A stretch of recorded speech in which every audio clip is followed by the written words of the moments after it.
Good afternoon, everyone. My name is Chris Barbier, Senior Director with Yardi, and I'm here with Katie and Ashley from CBRE. Excited to be here, and like both of you to kind of introduce yourselves and talk a little bit about your role at CBRE. Ashley, we'll start with you. Yeah, so Ashley Thomas, Global Head of Product. I'm based in Minneapolis. I've been with CBRE for about 18 years in a very wide variety of roles. My current role is Global Head of Product. So really responsible for helping the business set the 3-year product strategy, focused on large strategic cross-functional projects, such as transformation, automation, standardization, et cetera. And I work in partnership quite a bit with Katie and her team on the execution of those automation efforts. Excellent. Katie? Great. Hi, everybody. Katie Nelson, Global Head of Digital Business Operations, which is effectively a business technology group supporting all of our product initiatives, based in Minneapolis, Minnesota. I've been with the company for almost 7 years, and prior to this, zero experience in accounting, in real estate, in any of this. I actually came out of healthcare years ago and then moved into financial services. So I wasn't super far away from this world, but Gotcha. definitely an interesting 7 years.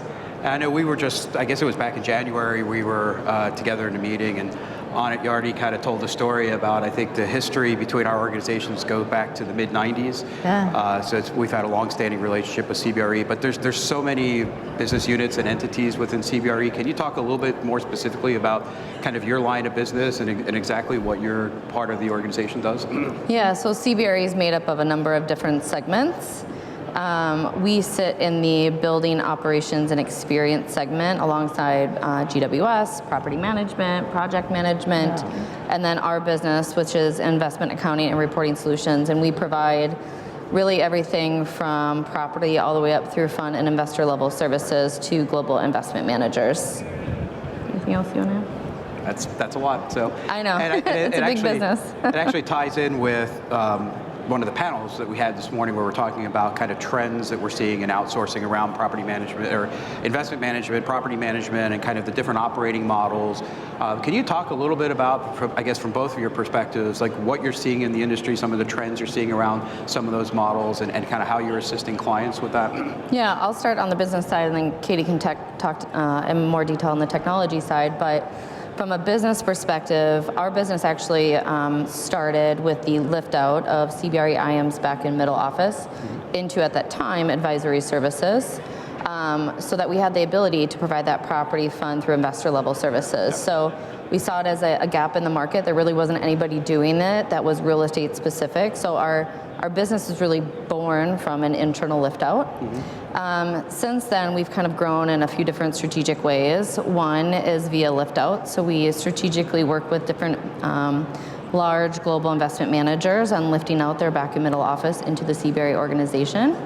The second way that we grow is just traditional outsourcing. So working with large investment managers that either do the work internally today, or are looking to make a change in their existing environment. So we've seen a lot of really great growth over the years in all areas across the globe.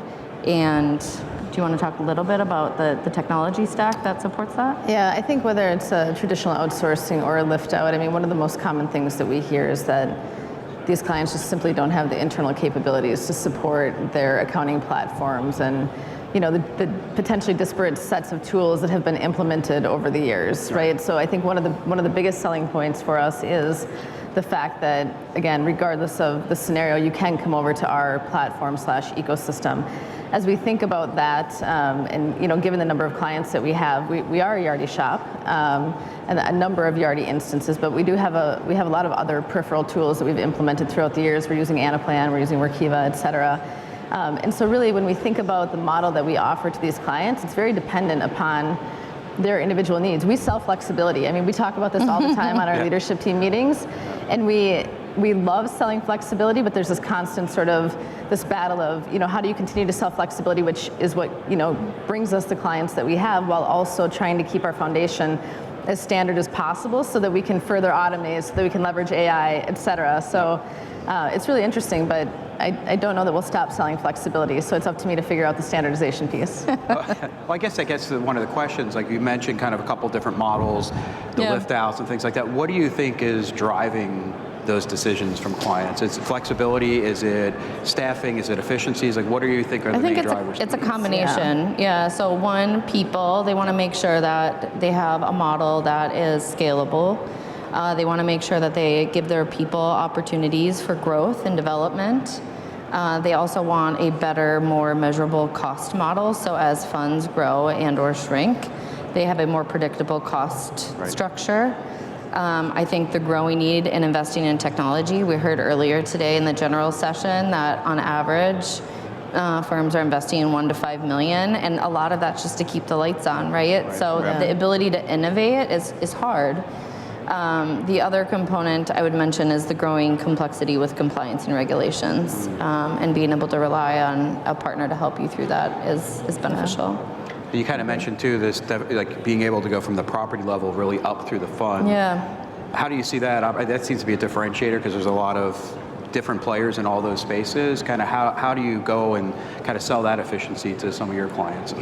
Yeah, I think it's a couple of components. So one, we have the ability to aggregate data from that property level up into our systems, which there's many tech companies that are doing that today. I think CBRE's key differentiator is the real estate expertise that we have on the ground in all the major markets across the world that can dig into that data and make sure it's good quality data before we either deliver it back to a client, roll it up through a fund structure, whatever the case may be. Right. So I think having that deep real estate expertise within the business is a key differentiator. I think it's the people. It's that we have all of those different roles in-house, right? So we essentially have our own R&D labs when it comes to how we want to build out technology, right? It is a huge differentiator. So what do you think if clients that are thinking about this today, like what would your advice be to them from a kind of operations perspective and then from a technology perspective, if they're kind of thinking about, do we outsource, do we not outsource, like what are your messages to them? Well, of course, we're going to convince them to outsource. Absolutely. But why? That's non-negotiable. Yeah. I think it goes back to the big components, people, right? Like you want to give your people the right level of opportunities to continue to develop and grow within their current role. So I think outsourcing allows them to do that in a different way than they're used to, right? They traditionally are back office, a cost center, right? Yep. They would move into a front office revenue generating business, which is quite different. So it's great for the people. From a process transformation standardization, that's where CBRE can help and provide, industry best practices and recommendations to help you do that. We'll be a partner with you. And then from the platform perspective, the ability to work with you and continue to invest in new technology, innovate with our existing technology. 9 times out of 10 when we speak with clients, they just want data. They want good quality data at the right level of frequency that aligns with their processes. And that's really what CBRE really does quite well. So with the last couple minutes, in terms of the next thing in technology, a lot of talk about AI and things like that. From a outsourcing model perspective, what do you see as kind of the next evolution in technology to help with the process? It's hard to answer that directly. I can tell you our priorities are always around efficiencies in reporting. Obviously, AI is top of mind. Things like investor correspondence, enhancing our data aggregation tool. I think everything that we've talked about in that vertical, right, as it relates to better automating and making people's jobs more, tolerable, we'll say, they're top priorities for us. We agreed we're not going to go into AI because I think we've beat that horse to death today. Agreed. But absolutely a very top of mind initiative for us, and something that we rely very heavily on you for as one of our key vendors, right? And I think we do with all of our vendors. So. It is amazing to see how things have been evolving. Katie's going to be leading an internal meeting here coming up in July, all focused on like our current tech stack, what the future might hold, data management, AI. Like there's just so many moving parts that are happening so quickly. And to put this in context, right, at this leadership offsite that she's referencing, we spend a week together on the leadership team, and I typically get 2 hours to talk about technology. And I've been complaining, right, for 5 years, 6 years. Like we need more time to talk about technology, and suddenly our leader decided that I would have an entire day, and now I'm just like, oh my gosh, we're actually going to run out of time there, right? There's just so much happening. I think a week would probably be sufficient, but I don't think either of us want to present for a week. So that's excellent. Well, believe it or not, our time is up, so I really That was perfect. appreciate Yeah. both Ashley and Katie taking the time, and appreciate Realcomm for having us again, and see everyone again next year. Awesome. Thank you. Thank you. Thank you.